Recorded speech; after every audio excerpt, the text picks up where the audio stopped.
السلام عليكم ورحمة الله وبركاته.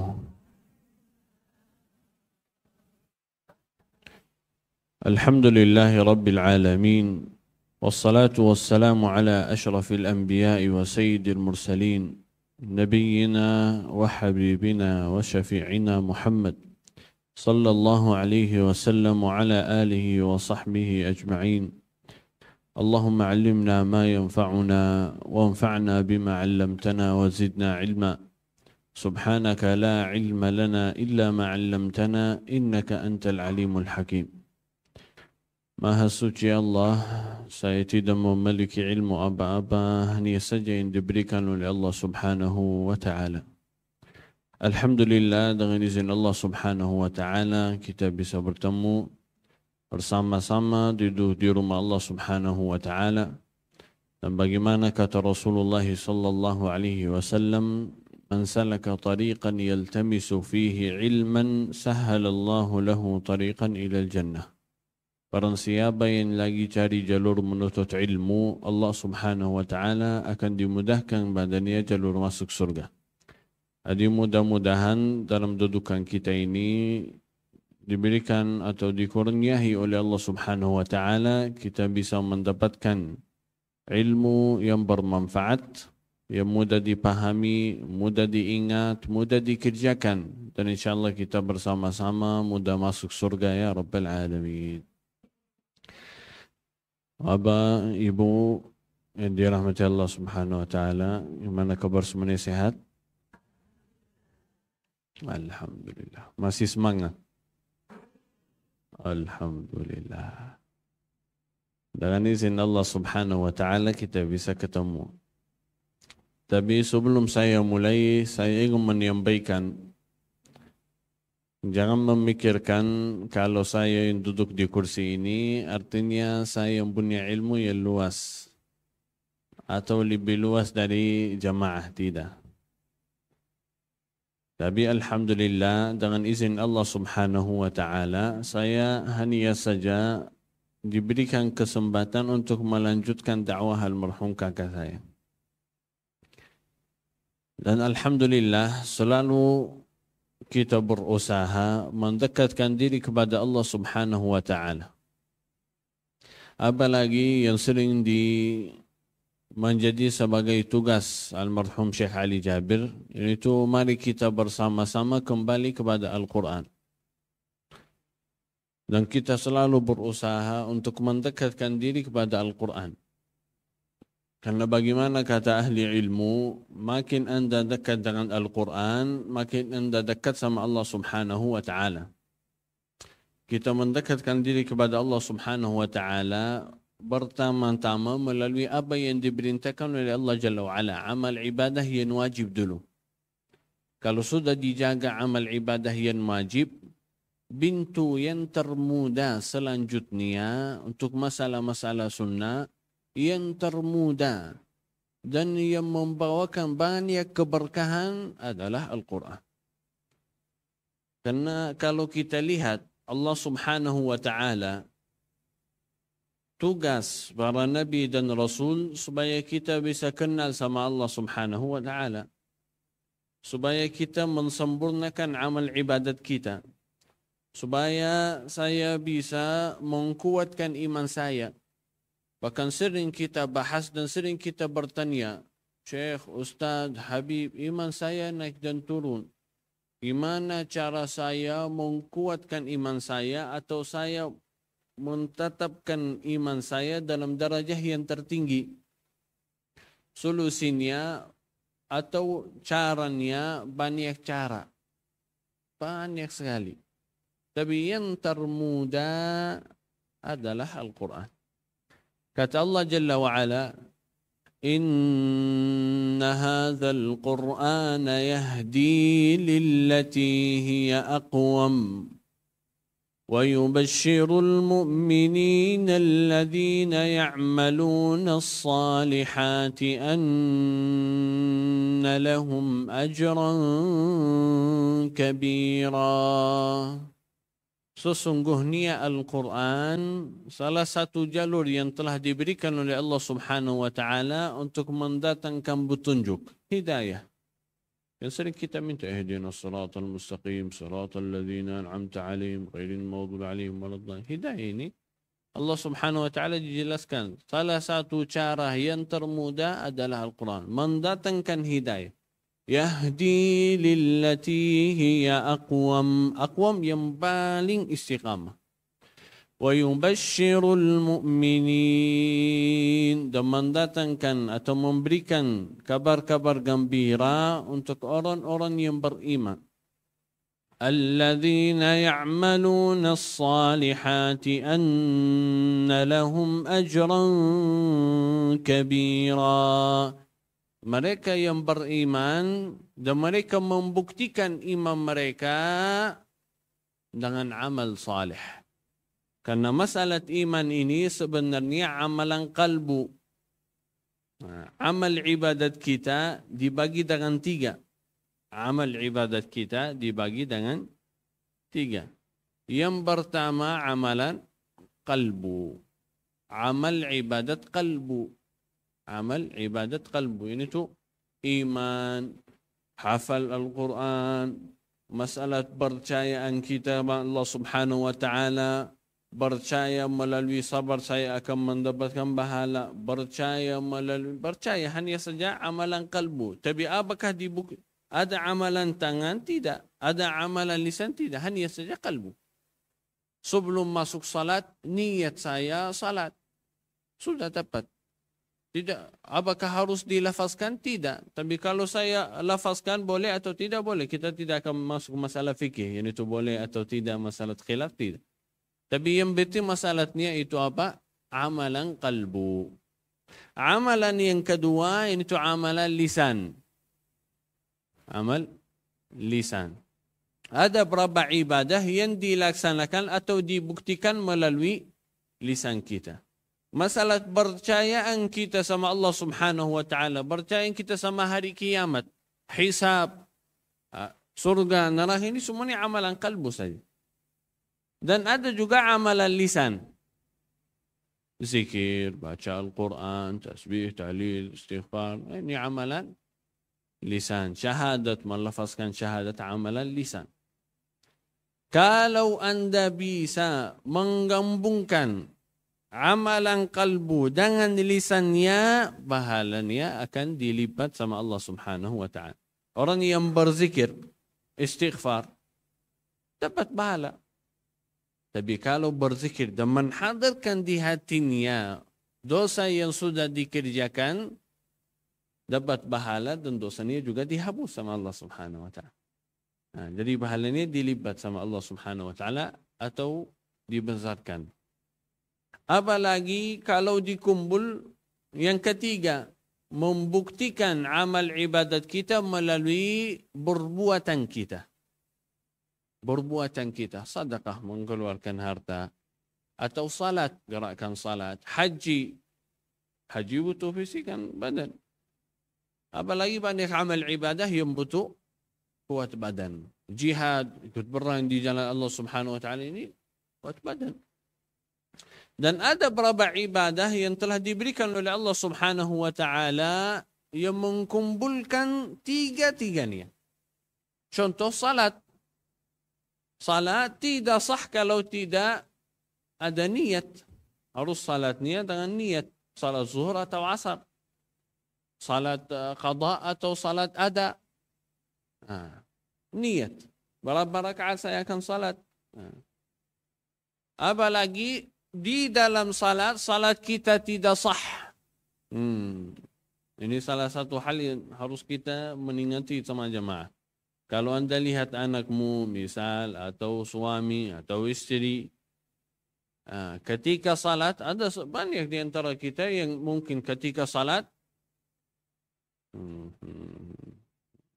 bukan dia memikirkan surat Al-Fatihah, memikirkan baca Al-Quran, memikirkan takbiratul ihram, memikirkan bacaannya. Tapi tidak dikatakan ini orang yang lagi salat atau orang ini baca Al-Fatihah kecuali ada gerakan di bibir.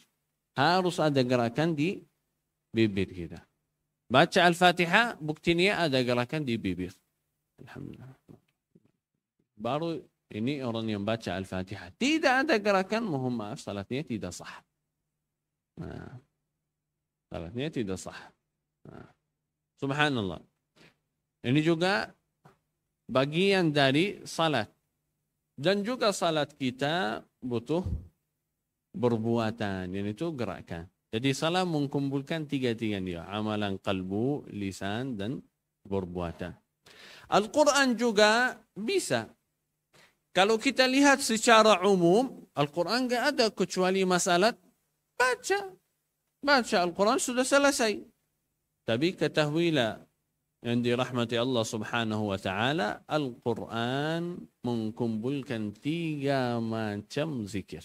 Tiga macam ibadah. Ibadat qalbu dan ibadat lisan dan perbuatan. Ibadat qalbu yang bersama Al-Quran, yang tertinggi hafal Al-Quran. Jagalah Al-Quran. Karena sebenarnya kalau kita lihat di masa Rasulullah sallallahu alaihi wasallam masih belum dibuatkan mushaf. Hafalannya mereka menjagakan Al-Quran di mana? Di qalbu. Hafal Al-Quran di qalbu. Jaga Al-Quran melalui menghafalkan Al-Quran. Atau bertafakkur dengan Al-Quran. Kalau kita bahas secara masalah bertafakkur itu amalan akal. Tapi Al-Quran sering mencontohkan innaha la ta'mal absar walakin ta'mal qulub. Sebenarnya itu amalan kalbu. Makin hati kita hadir bersama Al-Quran, makin anda bisa dapat khusyuk. Contoh yang termudah, silahkan lihat kondisi anda di bulan Ramadan. Kebanyakan di antara kita di bulan Ramadan bisa dapat khusyuk dan ketenangan hati. Tapi kalau Ramadan selesai, khusyuknya hilang. Betul? Kenapa? Karena hubungan kita bersama Al-Quran kurang. Di bulan Ramadan mungkin bangun ada wirid baca Al-Quran dan apa lagi baca dan mendengarkan Al-Quran di salat tarawih. Jadi baca dan dengar. Ada hubungan sama Al-Quran. Setiap hari ada hubungan sama Al-Quran. Dan itu salah satu hal yang membukakan hati. Apalagi kata Allah Subhanahu wa taala, "Afala yatadabbaruna al-Qur'an?" Apakah mereka tidak mau bertadabbur dengan Al-Qur'an? Tadabbur itu apa? Melalui apa?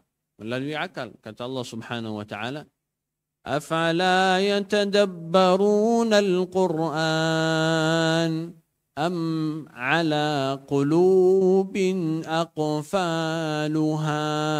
Apakah mereka tidak mau bertadabbur atau sudah hatinya sudah terkunci? Artinya tadabbur itu amalan kalbu, bukan amalan akal atau amalan pikiran, tidak, tapi amalan kalbu. Makin saya menghadirkan hati saya ketika baca Al-Quran atau ketika melaksanakan salat, ketika melaksanakan ibadah, makin anda bisa merasakan indahnya ibadah. Yang namanya khusyuk, ketenangan hati. Alladzina amanu wa tatma'innu qulubuhum bidzikrillah. Orang yang beriman dan hatinya tenang ketika mengingatkan Allah Subhanahu wa taala, ini amalan kan. Hafal atau tadabbur, hafal atau tadabbur. Dan yang termudah, yang kedua, yang itu amalan lisan, baca. Untuk membacakan Al-Quran. Saya belum terbiasa atau belum bas. Bacaan saya belum bas. Masih belum tahu mana huruf ha sama huruf ha. Huruf ain sama huruf ghain. Masih susah. Gimana? Apakah saya masih mampu atau bisa punya hubungan sama Al-Quran melalui lisan? Masih bisa. Apalagi kata Rasulullah sallallahu alaihi wasallam, dua manusia yang baca Al-Quran. Ada yang baca Al-Quran dan mahir baca Al-Quran. Bacaannya luar biasa. fasih, alhamdulillah dapat lidah yang fasih baca Al-Quran. Falahu ma'as safaratil kiramil bararah. Bahalanya Allah subhanahu wa ta'ala menaikkan derajatnya bersama malaikah yang mulia. Yang diagungkan sama Allah subhanahu wa ta'ala. Dan kata Rasulullah sallallahu alaihi wasallam, "Walladhi yaqra'ul Qur'an." Dan yang kedua yang baca Al-Quran. Wa huwa alaihi syaqi. Tapi untuk dia sangat susah. Masih belum tahu, masih belum pas. Falahu bil ajri ajran. Ajru qiraatihi wa ajru istiqamatihi. Bahalanya dilipat sama Allah subhanahu wa ta'ala. Bukan satu bahala, tapi dua bahala. Kenapa? Karena ya Allah saya baca. Dan ya Allah walaupun susah saya tetap istiqamah baca. Jadi bahalanya dilipat sama Allah subhanahu wa ta'ala. Karena biasanya orang yang susah baca hurufnya diulangi terus. Dan ketika Anda ulangi ayat ini, pahalanya dilipat lagi. Baca ayat ini diulangi karena takut salah huruf atau salah harakat diulangi. Coba lagi. Alhamdulillah. Ini sudah dicatat 3 kali baca Alhamdulillahirrabbilalamin. Dan setiap huruf dicatat. Dilipat, pahalanya dilipat sama Allah subhanahu wa ta'ala. Tapi tidak boleh yang sudah fasih diulangi terus. Kenapa mau dapat 2 pahala? Tidak boleh. Alhamdulillah sudah dikaruniai oleh Allah subhanahu wa ta'ala. Anda sudah fasih. Alhamdulillah. Ucapkanlah Alhamdulillah. Dan semangat dan sempurnalah bacaanmu. Dan orang yang masih belum harus berusaha untuk diperbaiki. Itu sama dengan masalah bacaan suratul Fatihah di dalam salat.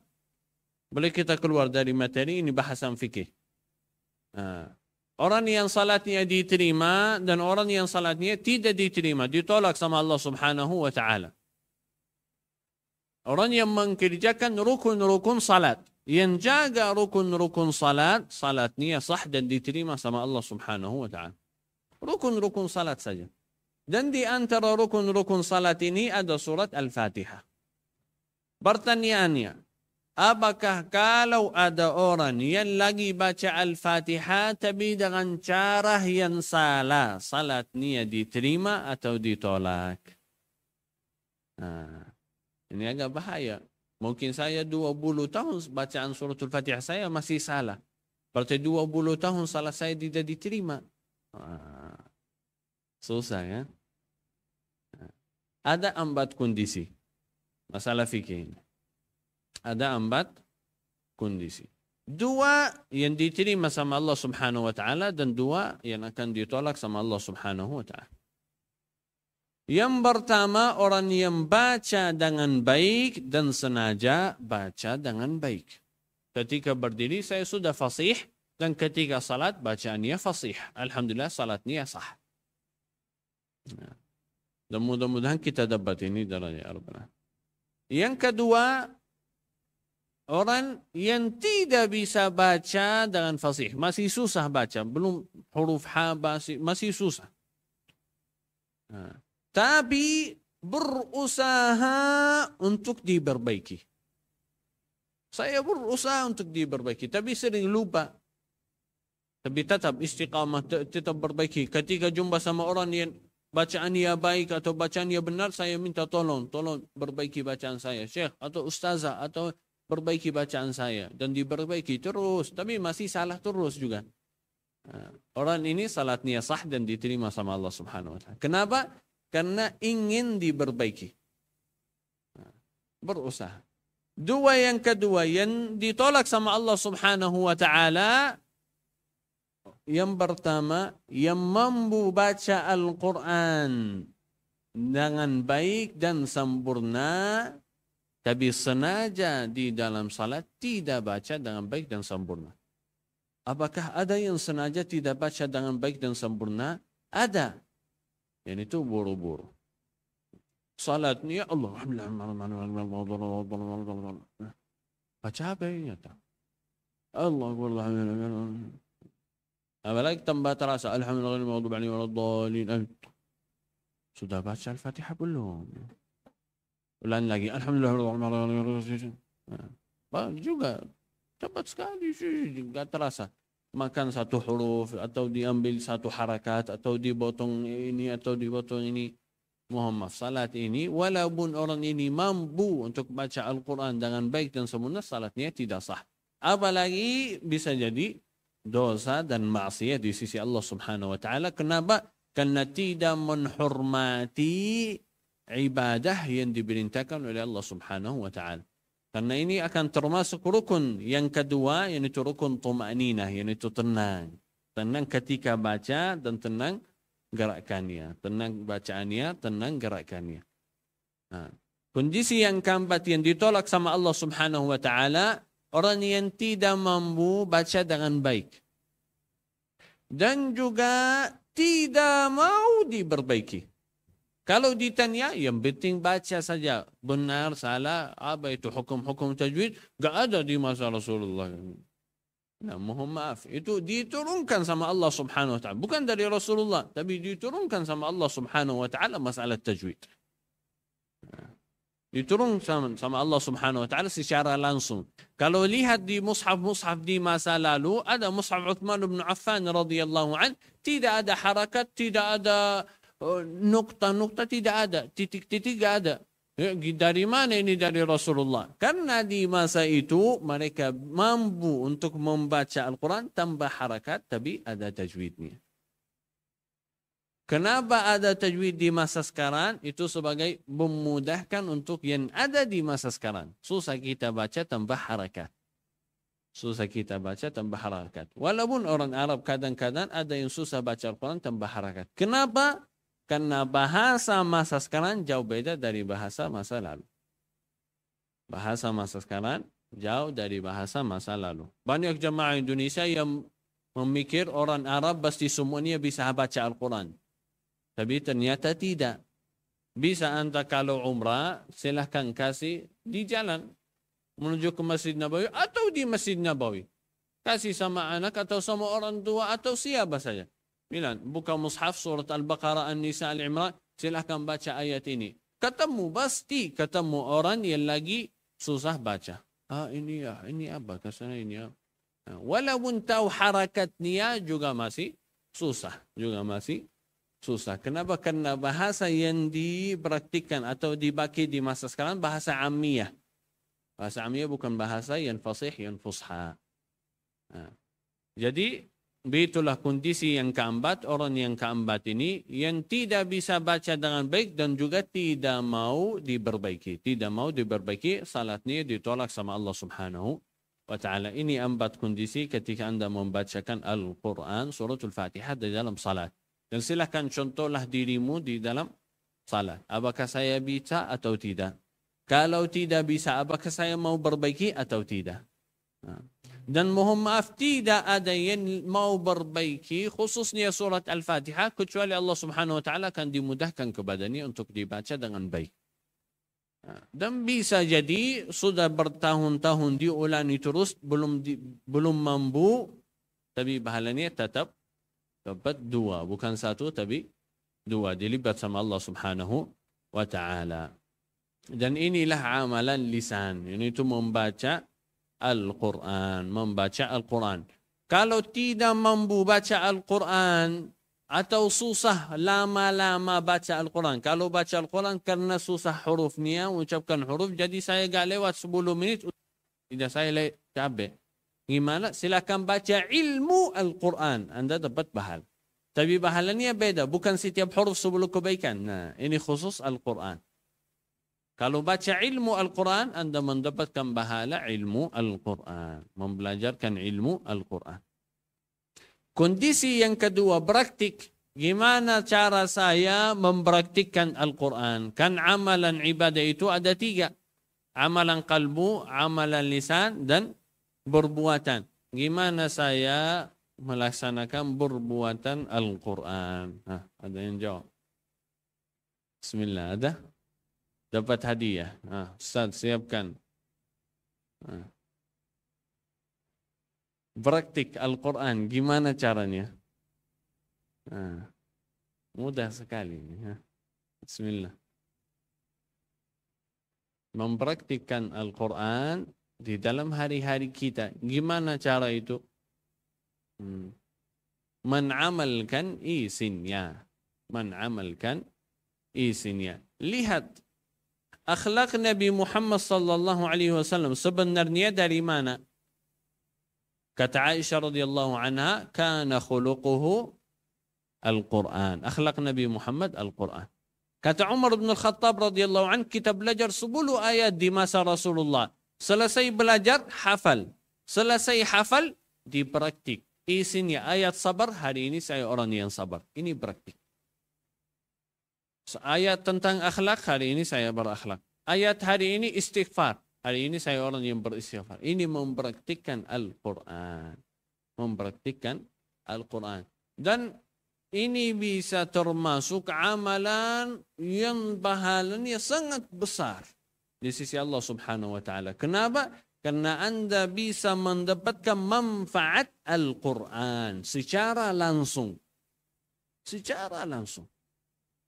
Apa itu? Mempraktikkan Al-Quran di dalam hari-hari kita.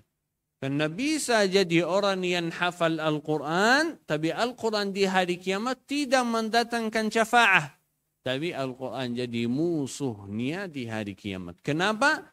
Karena Al-Quran sebagai ilmu dan Anda punya ilmu dan tidak diikuti dengan amal. Hafal Al-Quran tapi tidak ada akhlak. Mohon maaf. Bahaya. Hafal Al-Quran tidak ada akhlak. Mohon maaf. Sangat bahaya. Tujuan Al-Quran memuliakan akhlak kita, menaikkan darajat kita, menguatkan iman kita. Anda sudah hafal, tapi belum ada iman, belum ada orang ini bohong, orang ini gak ada akhlak. Mohon maaf, manfaatnya apa? Tidak ada manfaat. Tidak ada manfaat. Hanya saja nama, saya orang hafid Al-Quran. Sudah terkenal ahli Al-Quran. Dipuji sama orang yang lain. Ini masalah bisa termasuk masalah riya. Dan kata Rasulullah sallallahu alaihi wasallam, orang yang pertama masuk neraka orang yang hafal Al-Quran. Kenapa? Karena orang ini hafal Al-Quran supaya terkenal ahli Al-Quran. Bukan karena Allah Subhanahu wa taala atau belajar ilmu Al-Quran atau mengamalkan Al-Quran. Tapi hanya saja niat saya hafal Al-Quran karena saya mau dipuji sama orang yang lain. Mau saya terkenal ahli Al-Quran. Mau saya terkenal suara saya yang merdu. Oh sudah, Masya Allah. Artis, jadi artis bukan ahli Al-Quran. Artis dengan Al-Quran. Artis dengan Al-Quran. Pernah Rasulullah sallallahu alaihi wasallam mengatakan akan ada masa yang mengerjakan atau orang-orang yang baca Al-Quran tidak melewati tenggorokannya. Hanya saja baca. Hanya saja mampu untuk membaca Al-Quran. Tapi tidak ada manfaat sama sekali. Bahkan sering saya sampaikan, wahai Bapak Ibu yang dirahmati Allah Subhanahu wa taala, tolong ketika Anda baca Al-Quran jangan bertanya kapan saya selesai, kapan saya hafal, kapan. Ya ini pertanyaan baik. Tapi harus kita fokus kapan saya dapat hidayah Al-Quran, kapan saya dapat berkah Al-Quran, kapan Allah Subhanahu wa taala membukakan hati saya untuk menerimakan ilmu Al-Quran. Karena Allah Subhanahu wa taala menurunkan cahaya. Kata Allah Jalla wa Ala, "Wa kadzalika anzalna ilaika ruhan min amrina." ما كنت تدري ما الكتاب ولا الإيمان ولكن جعلناه نورا نهدي به من نشاء من عبادنا وإنك لتهدي إلى صراط مستقيم. Kata Allah Jalla wa'ala, wa kadzalika anzalna ilaika ruhan min amrina. Dan kami telah menurunkan ruh, jiwa dan bahagiaan yaitu dari Allah Subhanahu wa taala. Itu apa? Al-Quran. Ma kunta tadri. Sebelumnya itu Allah Subhanahu wa taala dengan bahasa yang keras kepada Nabi Muhammad sallallahu alaihi wasallam. Wahai Nabi Muhammad, engkau tidak tahu apa arti kitab, apa arti iman. Ma kunta tadri mal kitabu walal iman. Sebelum Al-Quran ini tidak ada yang tahu apa itu iman. Tidak ada yang tahu. Sebelum Al-Quran belum ada satu pun yang tahu apa arti iman. Walaupun Nabi Muhammad sallallahu alaihi wasallam. Nabi Muhammad sallallahu alaihi wasallam ke Ghar Hira sebelum jadi nabi mau tafakkur. Tapi tafakkur ini karena apa? Rasulullah belum tahu ini maksudnya iman. Belum tahu apa itu iman. Allah Subhanahu wa taala yang wahyu yang telah diberikan oleh Allah Subhanahu wa taala yang pertama adalah Al-Quran. Iqra.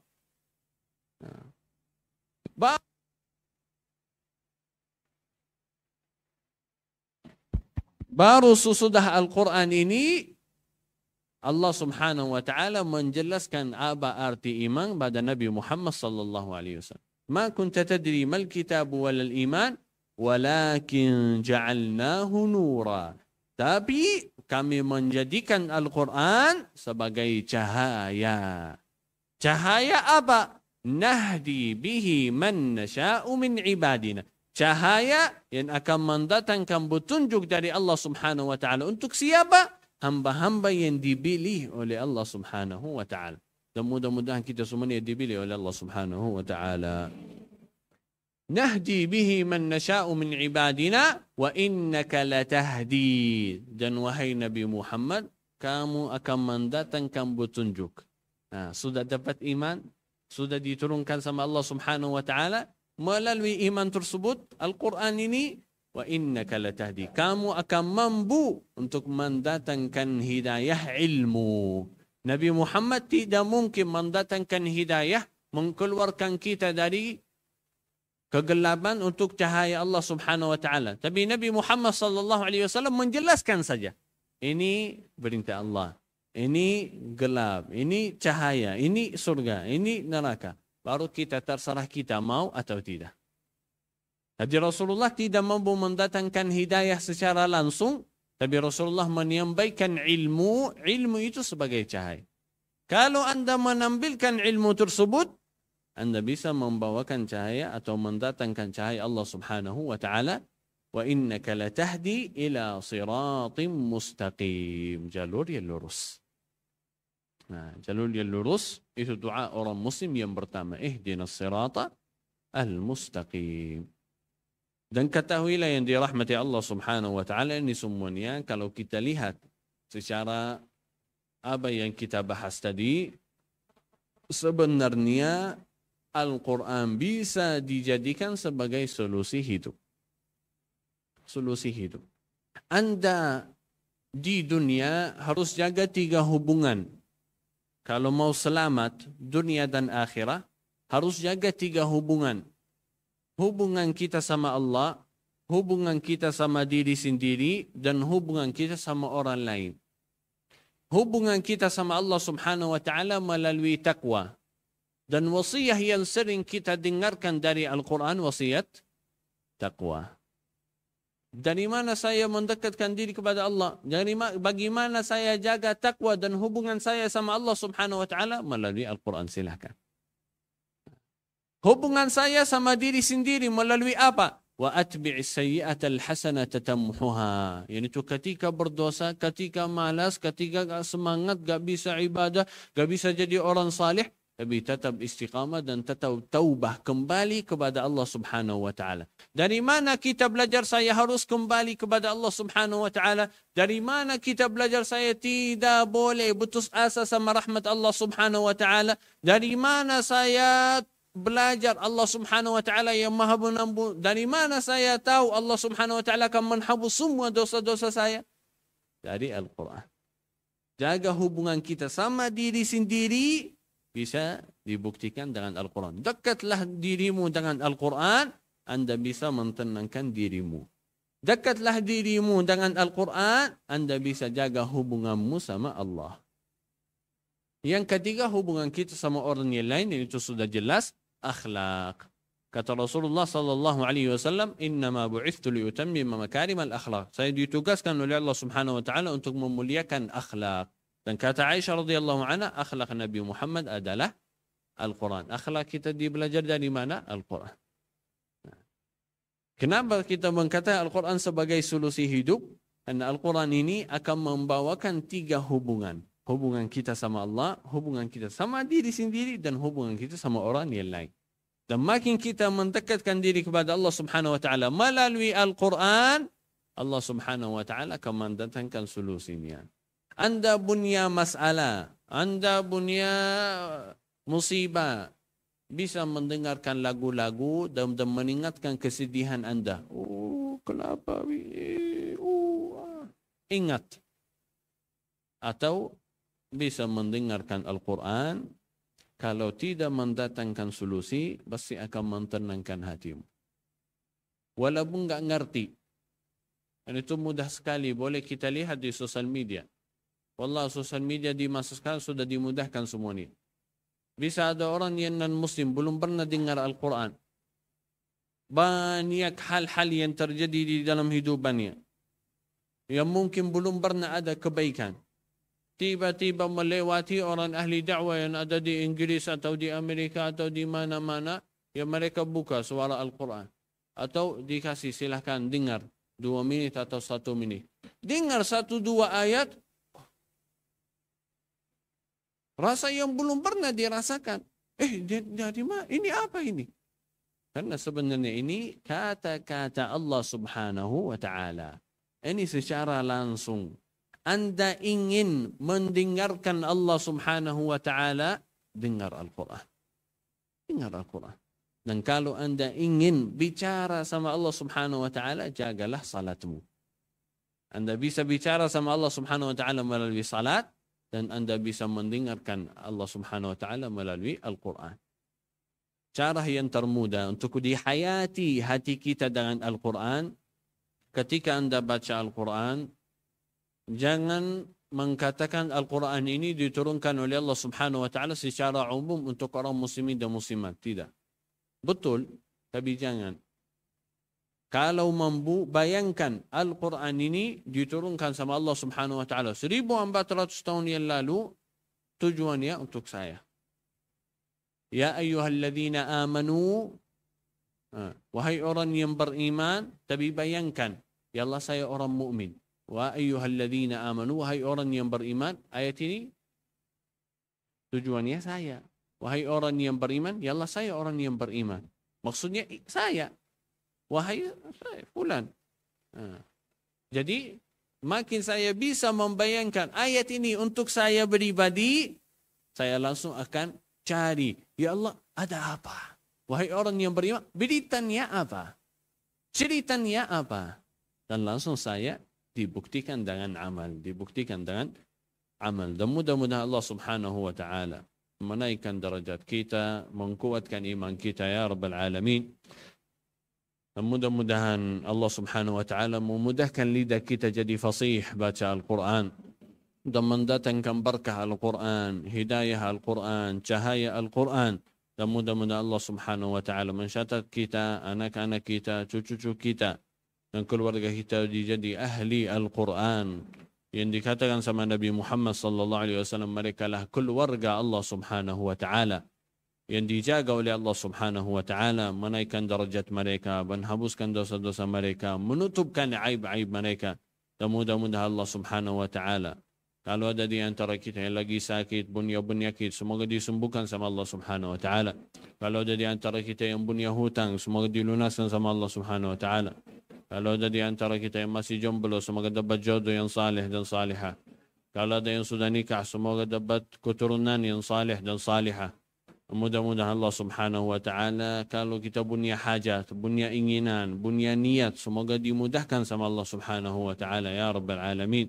اللهم انصر إخواننا في فلسطين اللهم انصر إخواننا في فلسطين كلهم عونا ونصيرا يا رب العالمين اللهم يا مقلب القلوب ثبت قلوبنا على دينك وأعنا على ذكرك وشكرك وحسن عبادتك ربنا آتنا في الدنيا حسنة وفي الآخرة حسنة وقنا عذاب النار وصل اللهم على نبينا محمد والحمد لله رب العالمين.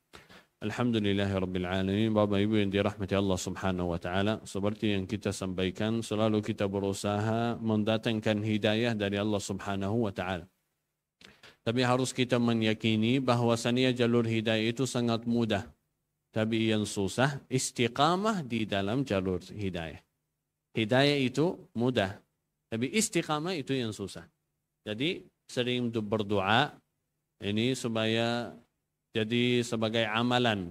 Tolong dihafal zikir ini yang kata Aisyah radhiyallahu anha sering dibaca sama Nabi Muhammad sallallahu alaihi wasallam. Kalau bisa di dalam salat, ketika sujud, sebelum salam atau sesudah salat silakan baca doa ini.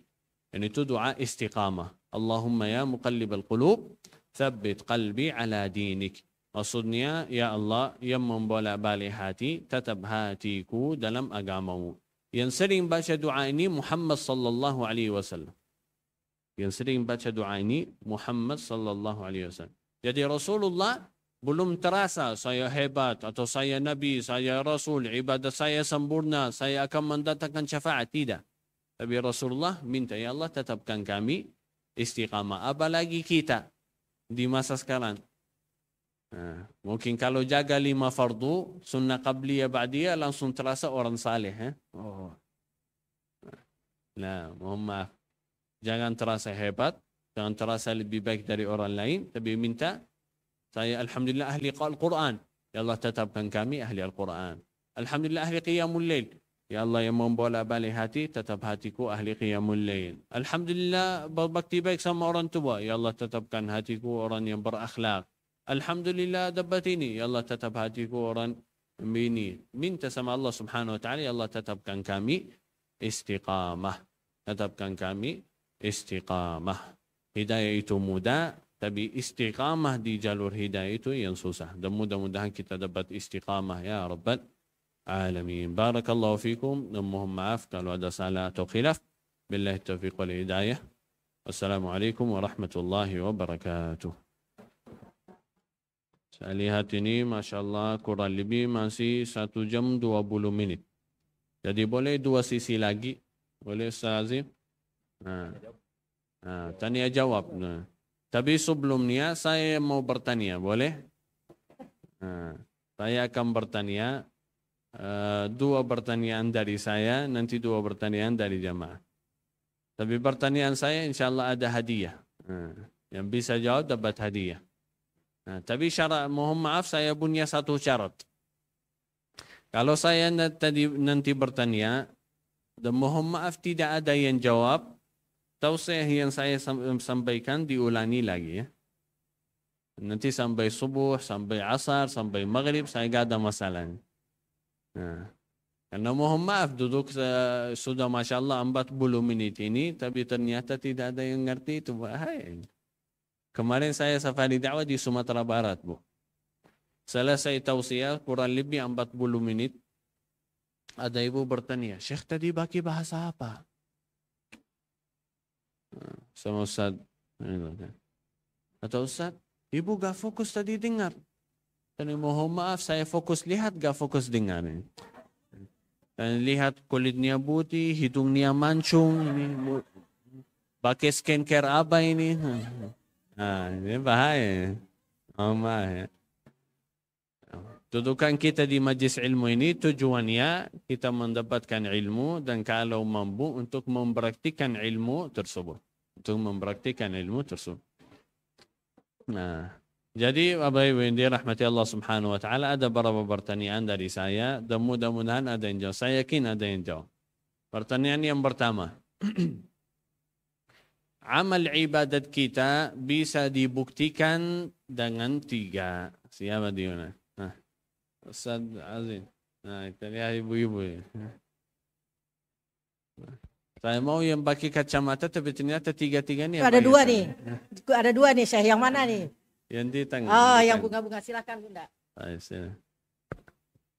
Bismillahirrahmanirrahim. Assalamualaikum warahmatullahi wabarakatuh. Waalaikumsalam. Amal ibadah kita yang bisa ini kata Syekh tadi adalah yang pertama kalbu, yang kedua lisan dan perbuatan kita. Yang pertama kalbu, yang kedua lisan, yang ketiga perbuatan. Bisa dicontohkan di dalam ibadah? Kalbu dari hati. Misal kalau salat, amalan kalbunya apa? Dari Dan perkataan Kalau salat, amalan Salat. qalbunya apa?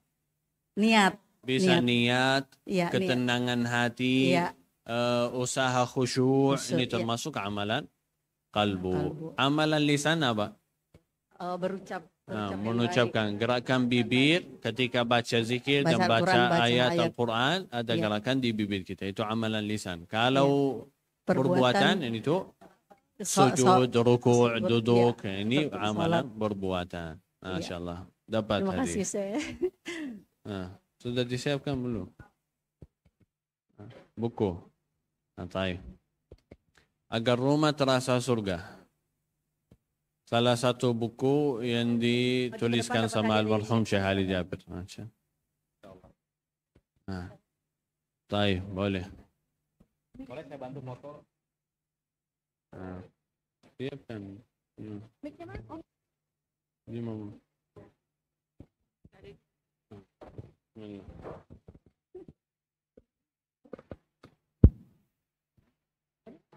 Lihat di mana?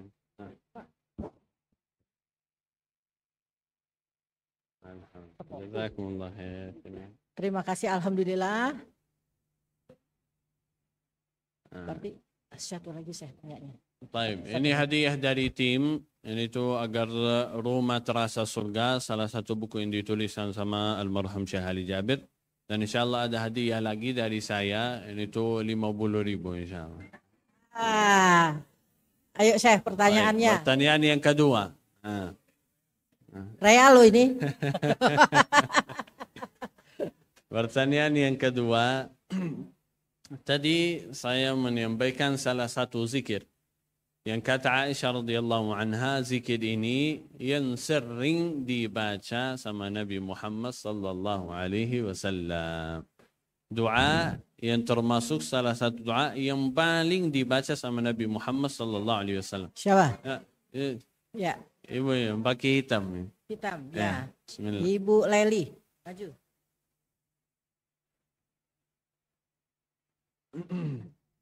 Bismillahirrahmanirrahim. Ya muqallibal qulub sabit qalbi ala dinik. Allahumma ya muqallibal qulub Allahumma ya thabbit qalbi ala dinik.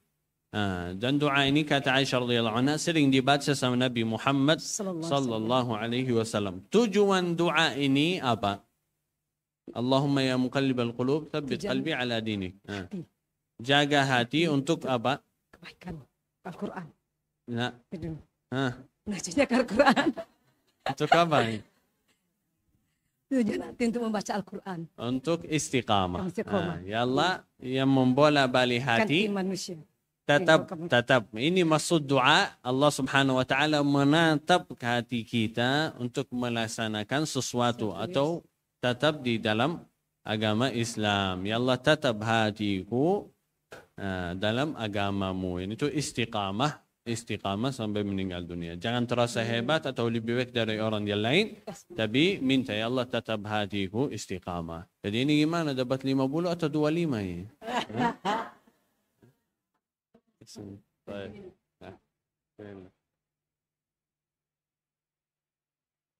Allah berkahi. Terima kasih. Ini dua pertanyaan dari saya. Saya suka lebih dari dua pertanyaan, tapi untuk mensingkatkan waktu dan mengamankan uang saya, alhamdulillah. Jadi cukup dengan dua pertanyaan saja dan langsung saya serahkan sama jamaah dan Ustaz Azim. Jamaah yang insyaAllah akan bertanya. Kalau saya jawab nanti dikasih 50 insyaAllah.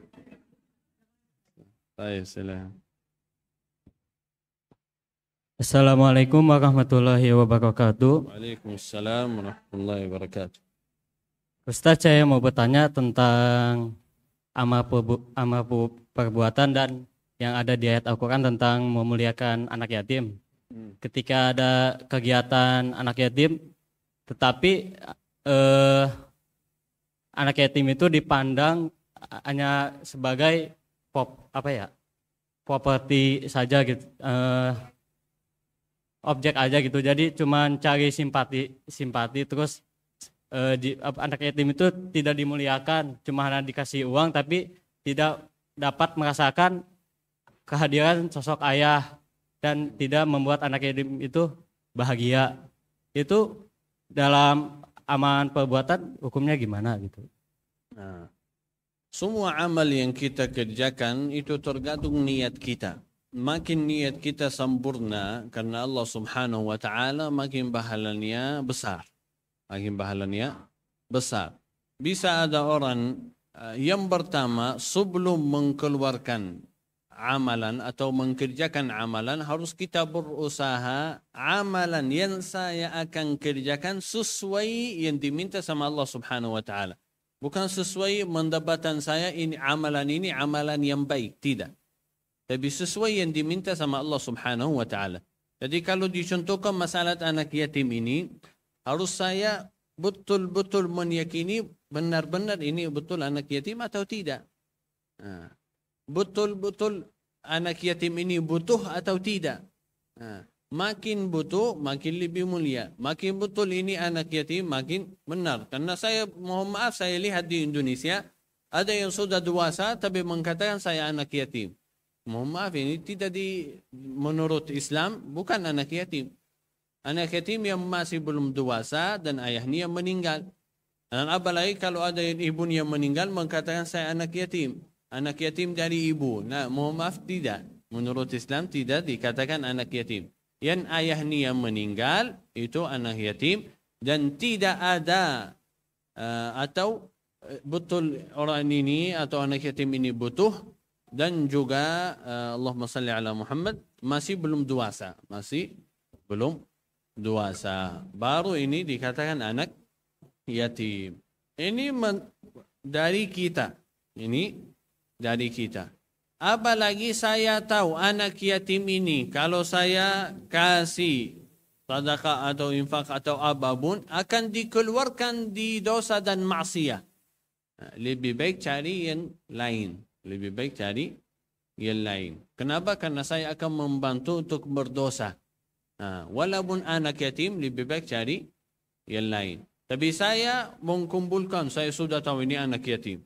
Masih belum dewasa, ayahnya yang meninggal. Dan betul sekali anak yatim ini butuh. Dan betul sekali akan menambil dan diikuti dengan amal kebaikan. Atau mencukupi dengan makanan, minuman. Betul butuh. Baru saya mengeluarkan yang terakhir, niat kita. Apakah diinfakkan karena Allah Subhanahu wa taala atau dipuji sama orang atau biar dilihat sama anak yatim ini, walaupun riya ini sama anak yatim, tidak harus riya sama orang lain. Banyak yang salah paham kalau riya itu hanya saja sama orang lain, tapi bisa jadi yang kita kasih riya sama orang ini.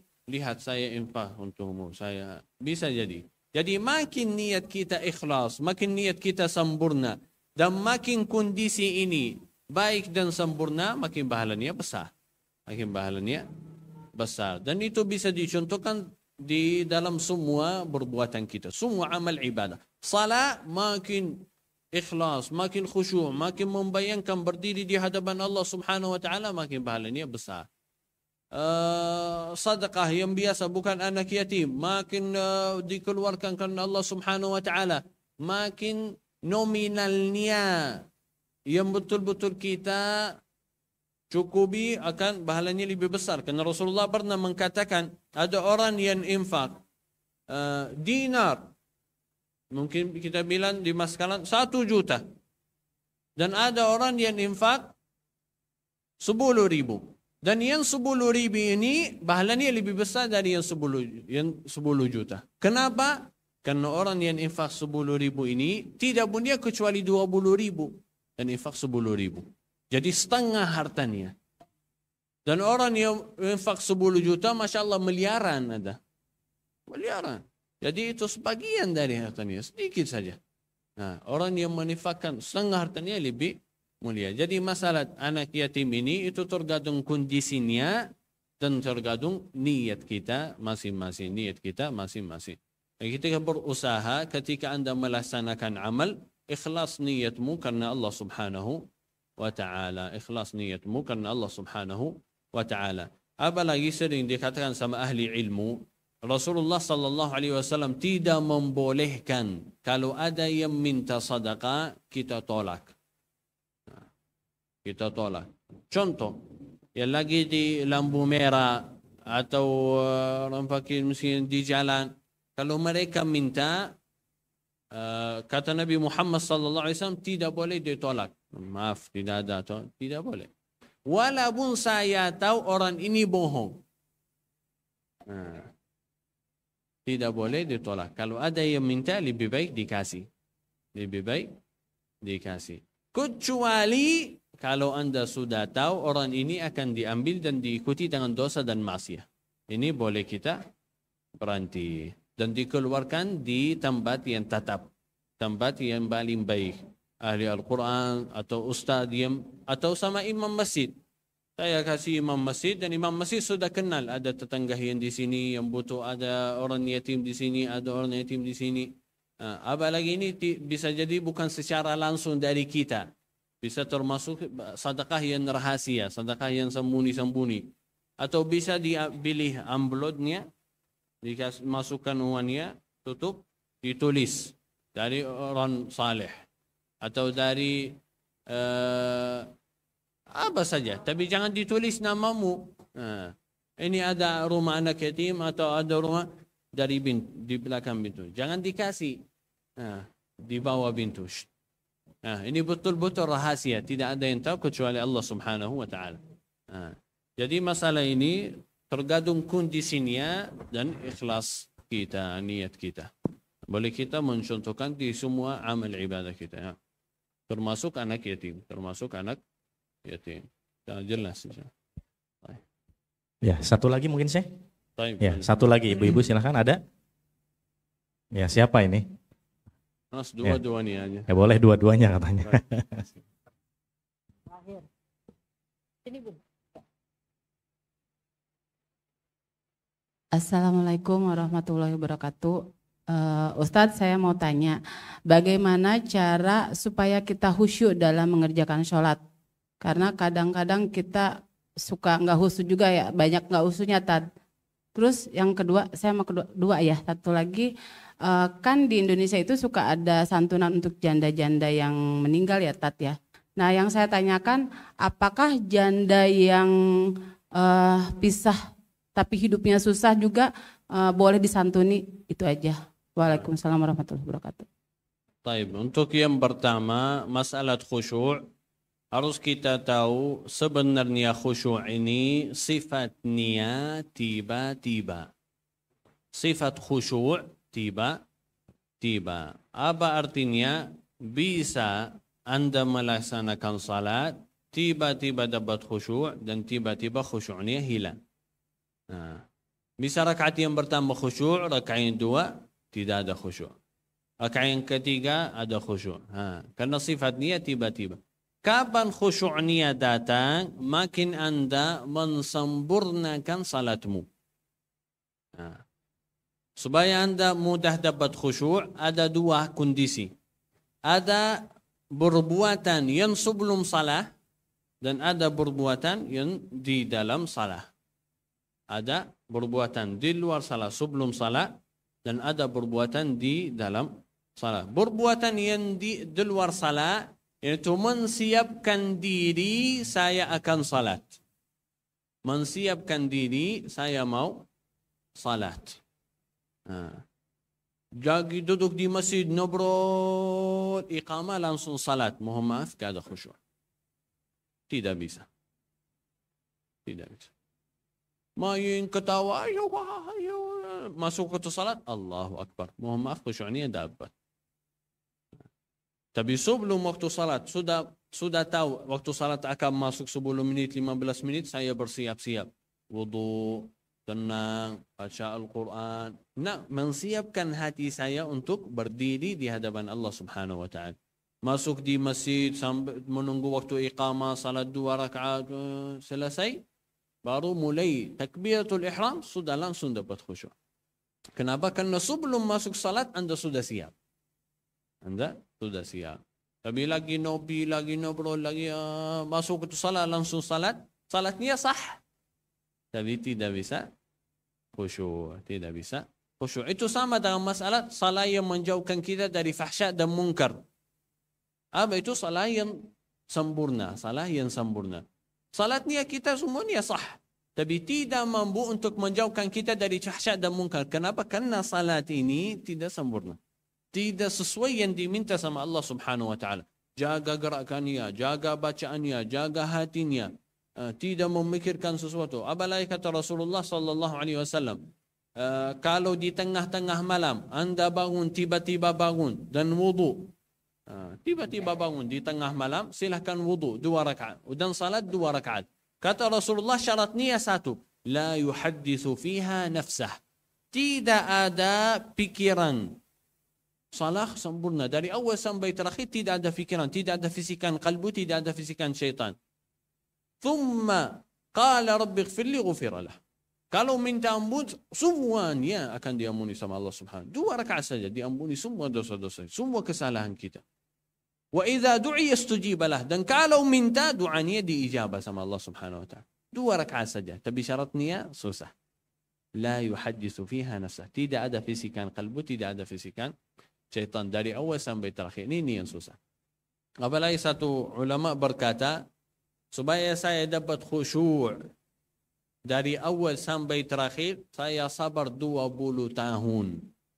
Berusaha 20 tahun jaga salah yang sempurna, baru sesudah 20 tahun saya bisa melaksanakan salat yang sempurna. 20 tahun ini belum pernah dapat khusyuk. Lah dapat, tapi kadang-kadang dapat, kadang-kadang hilang, kadang dapat, kadang-kadang hilang. Yang kedua, di dalam salat. Apa itu di dalam salat? Jaga sunnah-sunnah Nabi Muhammad sallallahu alaihi wasallam. Bayangkan saya berdiri di hadapan Allah Subhanahu wa taala. Belang-belang gerakanmu, belang-belang bacaanmu. Kondisi hamba yang paling dekat sama Allah Subhanahu wa taala dalam kondisi sujud. Silakan bertanya, ini yang paling dekat sama Allah. Sujud yang paling lama berapa menit? Pernah 1 menit, 2 menit, 5, 10 menit, setengah jam, 1 jam. Ini pertanyaan. Ini yang paling dekat sama Allah Subhanahu wa taala. Ini makin saya menhayati, saya berdiri di hadapan Allah. Suratul Fatihah, kata Rasulullah di dalam hadis yang qudsi, kata Allah Jalla wa Ala, ketika hambaku baca alhamdulillahi rabbil alamin, Allah balas, hambaku telah memuliakanku. Sunnah Nabi Muhammad, baca Al-Fatihah, 1 ayat, 1 ayat. Baca, berhenti. Kenapa? Supaya bisa membayangkan saya alhamdulillahi rabbil alamin. Allah balas bacaan saya. Hambaku telah memuliakanku. Makin kita bisa membayangkan salat kita, makin khusyuk mudah datang. Mudah datang. Jadi itu tergantung kondisi kita. Dan juga yang terbesar masalah dosa dan maksiat. Yang menjauhkan kita dari khusyuk masalah dosa dan maksiat. Karena bisa jadi orang yang berdiri di masjid, salat, dan tanya-tanya kenapa saya belum dapat khusyuk? Karena mohon maaf, di HP yang lagi anda berdiri, dan HP-nya di tas atau di kantongnya, anda berdiri di hadapan Allah Subhanahu wa taala, dan isi HP-mu hal-hal yang tidak diridai oleh Allah Subhanahu wa taala. Anda berdiri di hadapan Allah Subhanahu wa taala, apalagi membawakan hal yang tidak diridai oleh Allah Subhanahu wa taala. Dari mana mau dapat khusyuk? Gak mungkin. Gak mungkin Allah Subhanahu wa taala mendatangkan khusyuk. Karena khusyuk ini sifat orang yang imannya baik dan sempurna. Dan Anda membawakan kotoranmu di dalam salat. Gimana mau dapat khusyuk? Jadi kita berusaha saja dan mudah-mudahan kita dapat berusaha semampuan kita. Jangan putus asa sama rahmat Allah Subhanahu wa taala, tapi harus kita berusaha. Yang kedua, apa tadi saya masalah janda, apa artinya Ustaz? Saya belum ngerti. Single parent. Yang sudah cerai misalnya. Cerai atau meninggal? Cerai. Tapi pertanyaannya apa? Apa santunin? Apa artinya? Boleh. Termasuk kebaikan, termasuk amal. Ya, betul. Kalau kaya tidak butuh. Kalau kaya tidak butuh. Tapi apakah boleh atau tidak? Boleh. Karena Rasulullah sallallahu alaihi wasallam pernah menceritakan termasuk kebaikan. Termasuk kebaikan sedekah itu memberikan sedekah untuk yang lagi janda. Walaupun kaya itu menurut mereka seperti misal. Walaupun kaya, kenapa kita bilang walaupun kaya? Karena ini sudah ada perintah dari Rasulullah sallallahu alaihi wasallam. Seperti suami sama istri. Kalau istri ini lebih kaya dari suami, apakah suami ini tidak perlu nafkah? La, nafkah tetap wajib. Walaupun istri ini lebih kaya dari suami, tapi suami wajib nafkah. Walaupun suami ini tidak punya apa-apa dan istrinya kaya, tetap nafkah. Tetap nafkah. Kecuali kalau istri ini bilang, saya gak mau. Saya ini kewajibanmu, tapi saya tidak mau. Termasuk janda ini. Kalau sudah terasa kaya, ada yang menerima, mohon maaf cari yang lebih butuh dari saya. Silakan. Ini lebih baik. Tapi boleh diterima, boleh, tidak ada masalah. Tapi ibu tadi mau bertanya kan? Baik, silakan. Ya, satu lagi ya. Tadi saya bilang dua, tapi Iya. satu orang yang bertanya. Baik, siap. Waktunya sudah berapa menit? Assalamualaikum warahmatullahi wabarakatuh. Waalaikumsalam warahmatullahi wabarakatuh. Pak Ustadz, saya mau bertanya, ketika sujud terakhir kan biasanya kita berdoa, katanya yang lebih bagus itu berdoa ketika sujud terakhir. Doa itu sebaiknya dibaca lisan atau hanya di dalam hati, Pak Ustadz? Terima kasih. Ini Allahu alam tidak ada dalil. Doa yang terbaik di sujud yang terakhir tidak ada dalil. Doa termasuk doa yang baik itu ketika sujud. Sujud pertama, sujud yang kedua, sujud yang ketiga, sujud yang terakhir tidak ada bedaan. Boleh yang pertama, boleh yang kedua, boleh yang ketiga, boleh yang keempat. Tapi yang paling baik kalau waktu sujud kita yang pertama lebih panjang dari yang terakhir. Tapi di masa sekarang kalau kita lihat sujud yang terakhir lebih panjang dari yang pertama. Rasulullah sallallahu alaihi wasallam diceritakan sama sahabat Rasulullah, salatnya rakaat yang pertama yang paling panjang, yang paling lama. Rakaat yang kedua lebih pendek. Rakaat yang ketiga lebih pendek. Rakaat yang keempat lebih pendek lagi. Lebih sedikit waktunya. Jadi itu tertibnya. Dari mulai dengan baik dan dikurangi terus. Tapi jangan terbaliknya. Mulai, masya Allah, buru-buru. Ini pernah saya lihat. Ya masya Allah salatnya. Allah. Sujud terakhir. Mohon maaf salatnya ini bisa salah yang salah. Ini bukan ajaran Nabi Muhammad sallallahu alaihi wasallam. Salat Nabi Muhammad sallallahu alaihi wasallam yang berusaha itu baik dari awal sampai terakhir. Sesuai ajaran Nabi Muhammad sallallahu alaihi wasallam. Misal contoh salat qiyamul lail, Rasulullah pernah salat dan baca di dalam rakaat yang pertama. Ini kata Abdullah bin Abbas, saya pernah tidur di rumah Nabi Muhammad sallallahu alaihi wasallam dan salat bareng bersama Nabi Muhammad. Rasulullah salat baca di rakaat pertama Al-Baqarah, Ali Imran, An-Nisa, satu rakaat. Yang penting apa? Ini ibadat Rasulullah sallallahu alaihi wasallam. Kata Abdullah bin Abbas radhiyallahu an, cerita hadis ini sangat luar biasa, insyaallah. Kata Abdullah bin Abbas, Rasulullah ruku' dan ruku'nya sepanjang bacaan tadi. Tapi lebih kurang sedikit. Dan Rasulullah ini ruku'. Kalau baca berdiri itu mudah diterima. Berdiri lama-lama, Masya Allah kuat. Al-Baqarah, Ali Imran, An-Nisa bisa 3 jam mungkin. Tapi ruku' 3 jam, ini susah. Karena ini berdiri, tapi ruku'nya mungkin pusing. Subhanallah. Tapi kata Abdullah bin Abbas, wa ruku'uhu syai'an min wuqufihi. Ruku'nya dekat dengan berdirinya.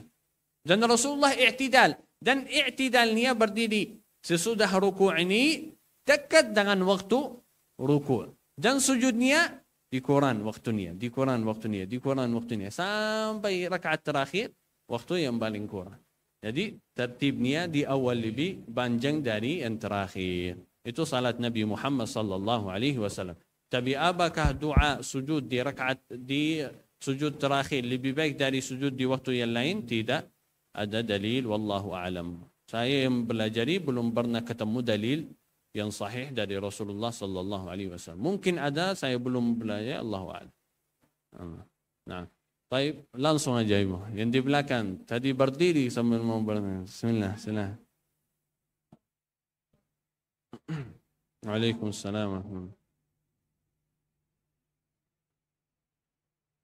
Masya Allah. Baik.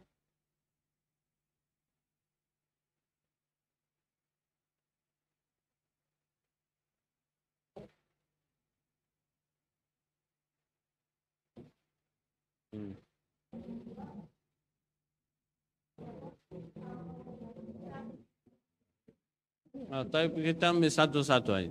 Yang pertama ini tuh apakah diucapkan atau di dalam hati saja? Kalau salat fardu, yang paling baik, yang paling sah kalau Anda membacakan zikir-zikir yang sahih. Zikir-zikir yang sahih. Kalau sudah selesai zikir yang sahih, Anda mau tambah zikir-zikir yang lain, ada kebanyakan ahli ilmu yang tidak boleh pakai bahasa di luar bahasa Arab di dalam salat fardu.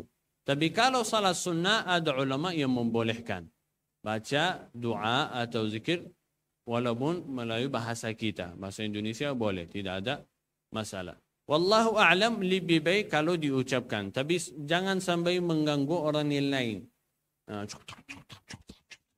Nah, jangan. Hanya saja untuk saya bisa dengar atau sebagai gerakan bibir.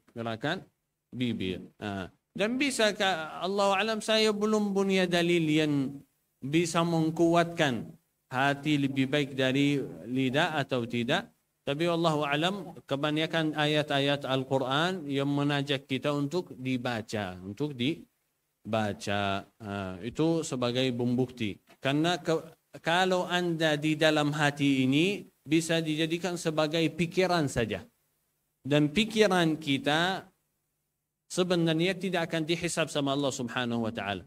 Anda mikir dosa, Anda mikir maksiat, tapi tidak berazam, tidak mengerjakannya, tidak diterima sama Allah Subhanahu wa taala. Saya benci sama orang ini, tapi saya tidak mengucapkan. Apakah saya berdosa? Tidak. Tapi kalau sudah keluar, baru ditulis.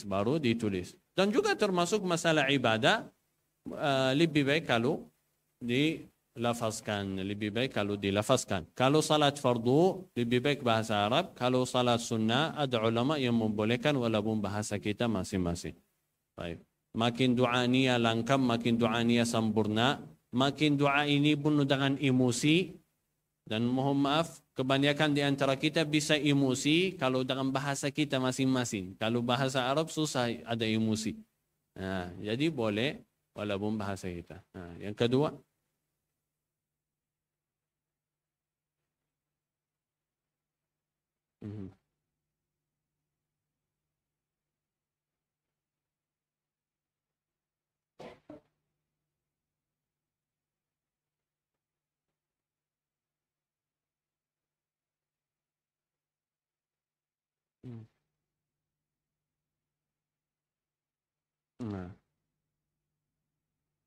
Baik. Kalau Anda membukakan Al-Quran ini di rumah misal, ada khilaf di antara ulama, ada yang membolehkan, ada yang tidak. Dan sebenarnya Allah alam itu boleh, akan membawakan berkah di rumah kita insyaAllah. Tapi untuk masalah hafal melalui dengar, harus fokus dengar. Baru bisa hafal melalui dengar. Tapi hanya saja mendengarkan Al-Quran, itu bisa mendapatkan pahalanya atau berkahnya, atau dapat berkahnya.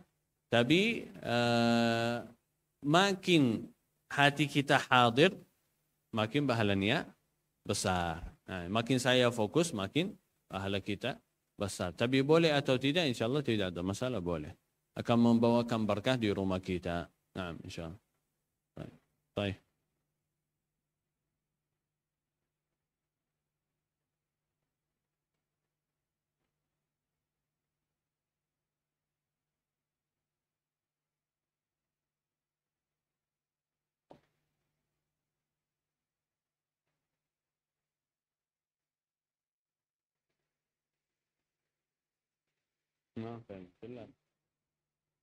Belum ngerti. Diajak keluarga untuk baca Al-Quran. Ya, baru apa?